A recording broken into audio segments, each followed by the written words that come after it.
The Newsday continues here on One News Now. I'm Sean Yao. The Health Department is denying claims of underreporting COVID-19 deaths in the country.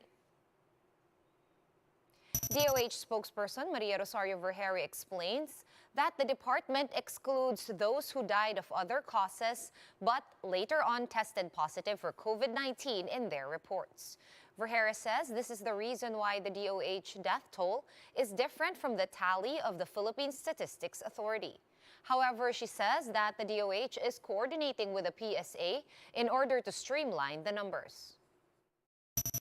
Ito pong DOH data is the official na numero ng pagkakamatay dahil sa COVID because our data is being cleaned, it is being validated, and whatever we report is exactly kung sino man po yung namatay dahil talaga sa COVID.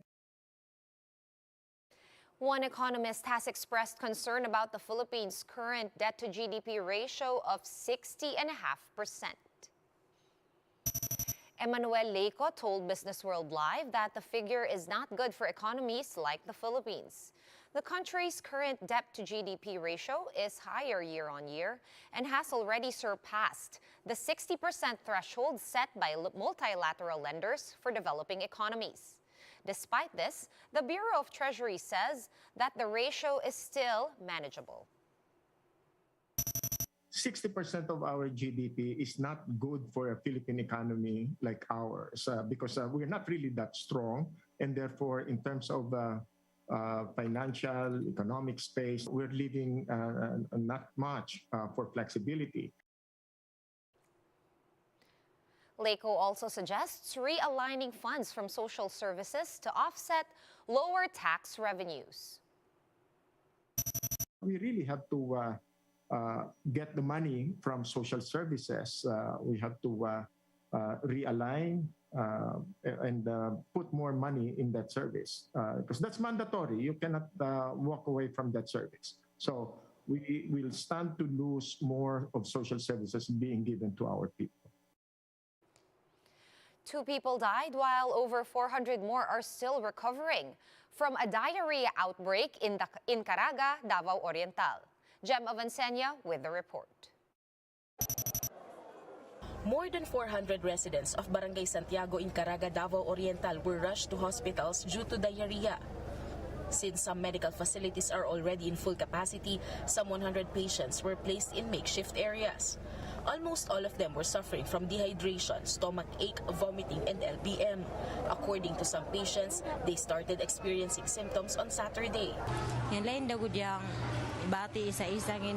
Una, masama daw pakiramdam ng asawa ko. Maya-maya nasa CR. Tapos yung mga anak ko rin. Pabalik-balik na kami sa CR. Di pa namin alam gagawin. Sinubukan namin uminom ng mga herbal hanggang sa lumala na.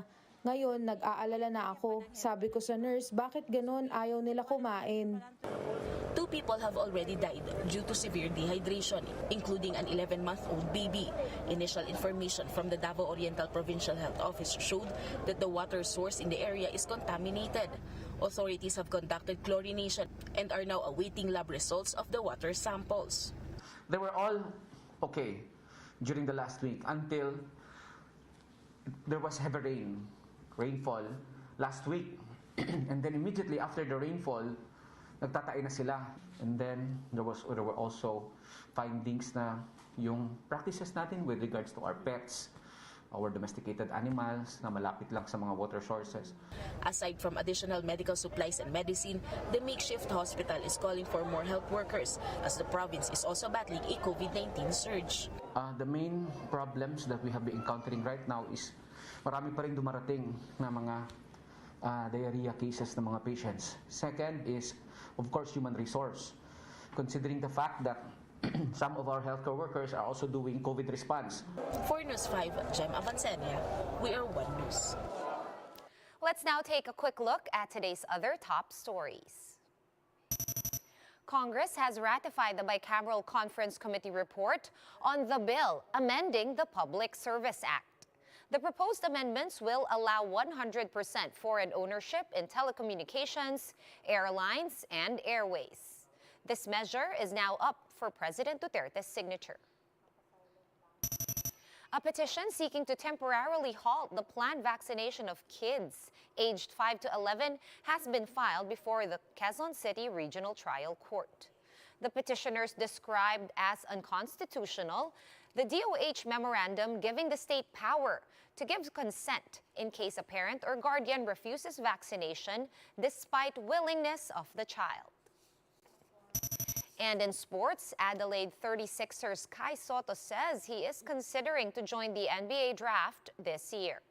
Soto's coach, CJ Bruton, earlier said that the 7'3" big man will have every opportunity to play in the NBA and that it's just a matter of when.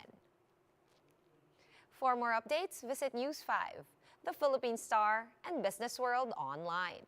Visit our website, onenews.ph, for more in-depth analysis. You can also catch One News on the Signal Play app. Register for a free account at www.signalplay.com and stream One News live anytime, anywhere. Masks on, wash hands, and stay safe, Philippines. I am Sean Yao. We are One News.